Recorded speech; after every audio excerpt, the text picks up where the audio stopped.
नमस्कार दोस्तों, उषा की आवाज़ चैनल में आप सभी का स्वागत है। हमारी आज की कहानी है ऑनलाइन। अखिल अपने माता पिता का लाडला बेटा था। बड़े नाजों से पाला था उन्होंने अखिल को, इस उम्मीद के साथ कि वो बड़ा होकर उनका ख्याल रखेगा, खूब कमाएगा और उनको भी ऐशो आराम देगा। अखिल उन दोनों की अपेक्षाओं पर खरा भी उतरा। पढ़ लिखकर उसकी बहुत बड़ी कंपनी में बड़े पैकेज पर नौकरी लग गई। छोटे से शहर में पले बड़े लड़के को बेंगलोर भेजते हुए माँ की आंखें डबडबा आईं।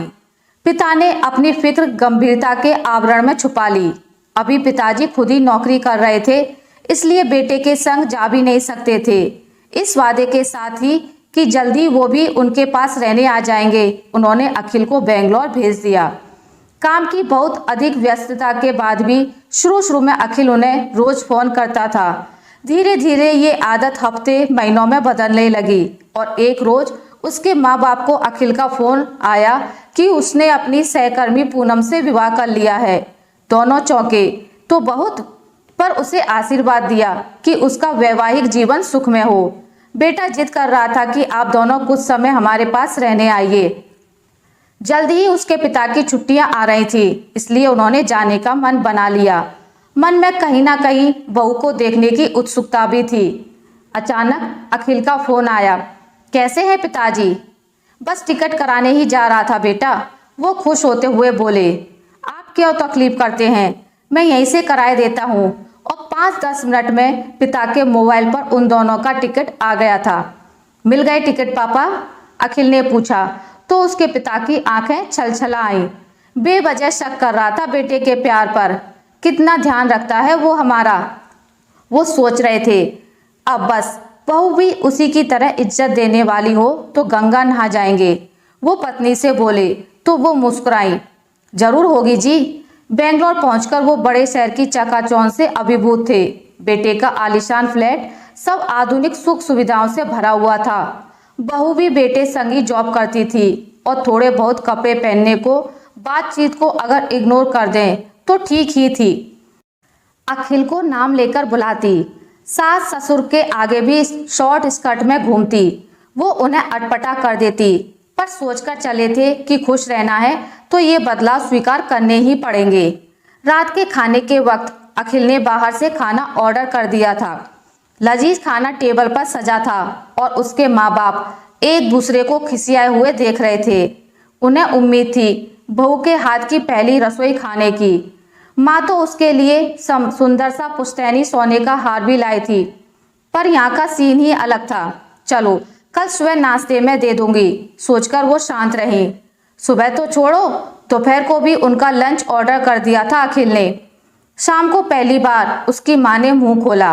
बेटा, हमें हर वक्त बाहर के खाने की आदत नहीं। तेरे पिताजी को एसिड बन गया और मुझे भी बहुत गैस बन रही है। मैं रसोई खुद बना लूंगी, तू कुछ बर्तन लेने चल मेरे साथ।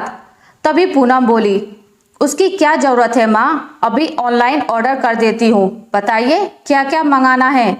अखिल की माँ ने कढ़ाई, कुकर, चकला बेलन आदि कुछ चीजें बता दी।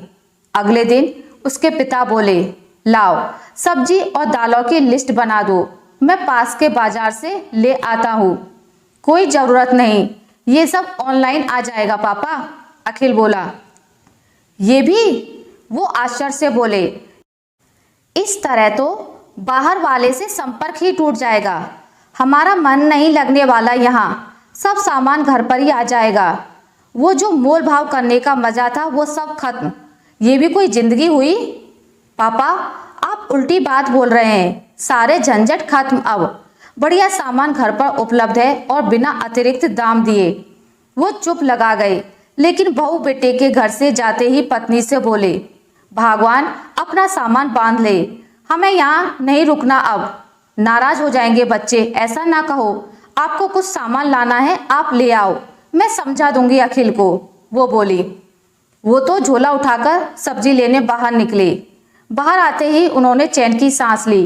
घर में दम घुट रहा था जैसे उनका, लेकिन बड़ी सोसाइटी में उन्हें कोई पहचानता नहीं था, इसलिए किसी ने ना दुआ सलाम किया ना कोई बातचीत। उन्हें अपनापन नहीं लगा। यहाँ कंक्रीट के फैले बंगले और सड़क पर उपजी नीरसता उन्हें बुरी तरह साल रही थी। पास ही सब्जी मंडी दिखी।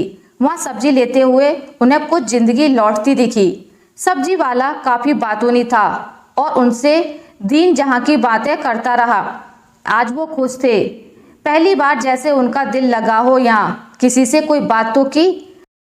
अपनी पत्नी को भी कहते वो, तू भी मेरे साथ चलाकर बाजार, वहां जाकर कुछ रौनक दिखती है। नहीं तो यहाँ हम मशीन मानव बनते जा रहे हैं। ना किसी का सुख दुख, ना बातचीत, बस हर वक्त खाना खा लो, मोबाइल में आंखें फोड़ लो और चुपचाप पड़े रहो। एक दिन अचानक जब वो दोनों घर में अकेले थे, बहू बेटा किसी इंपॉर्टेंट मीटिंग में व्यस्त थे, उनका फोन स्विच ऑफ था। अखिल की मां को सीने में भयंकर दर्द उठा। शुरू में उसके पापा उन्हें घरेलू चीजें देते रहे ताकि कुछ आराम आ जाए और लगातार अखिल और पूनम को फोन लगाते रहे, पर उनकी पत्नी की हालत बदतर होती गई। तभी मसीहा बनकर आई उनकी मेड। जब उसने उनकी ये हालत देखी तो वो पड़ोस वाली डॉक्टर सिन्हा को बुला लाई। उन्होंने झट फर्स्ट एड देकर उन्हें अपने हॉस्पिटल में एडमिट कर लिया। थोड़ी देर बाद अखिल का फोन आया तो उसके पिता गुस्से में बोले, वो अब यहाँ और नहीं रुकेंगे। तुम लोगों को तुम्हारी ये दुनिया मुबारक हो जहाँ इंसान को इंसान की फिक्र नहीं, सब पैसे के पीछे अंधे हुए दौड़ रहे हैं। अखिल और पूनम झट दौड़े चले आए। अखिल रो रहा था, पिताजी आपकी बात सिर माथे पर, आप गुस्सा ना करें प्लीज। माँ अब खतरे से बाहर है। मेरी डॉक्टर सिन्हा से बात हो गई है।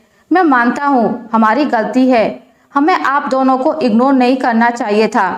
सॉरी, आगे से आपको ये शिकायत नहीं मिलेगी। क्या पूनम जॉब छोड़ देगी या तू घर पर बैठेगा? वो अभी भी गुस्से में थे। नहीं पिताजी, ये सब करते हुए भी हम अपनी जिंदगी में रिश्तों की अहमियत को पहले समझेंगे। अगर रिश्ते ही ना बचेंगे तो पैसे का क्या करेंगे? आप दोनों को शिकायत थी कि आप पोते पोती की शक्ल देखना चाहते थे, उसकी तरफ भी ध्यान देंगे और कुछ समय आप दोनों के साथ निश्चित बिताया करेंगे। माफ कर दीजिए, इस बार आगे से ये गलती नहीं होगी। उसके पिता मुस्कुरा रहे थे कि समय रहते उनका बेटा काम और परिवार में संतुलन बनाए रखने को तैयार हो गया था। कितना भी आधुनिकीकरण हो जाए, लेकिन जिंदगी में रिश्तों की अहमियत सर्वोपरि रहनी चाहिए। रिश्तों की डोर एक बार टूटी तो जुड़ जाए तो गांठ पड़ जाती है, जो बहुत दुख देती है। आशा करती हूँ आपको मेरी आज की कहानी अच्छी लगी होगी। अगर आपको मेरी कहानी अच्छी लगी है तो इसे लाइक करें, ज़्यादा से ज़्यादा शेयर करें और अगर आप मेरे चैनल पर नए हैं तो इसे सब्सक्राइब करना ना भूलें। मिलते हैं एक नई कहानी के साथ, तब तक के लिए नमस्कार।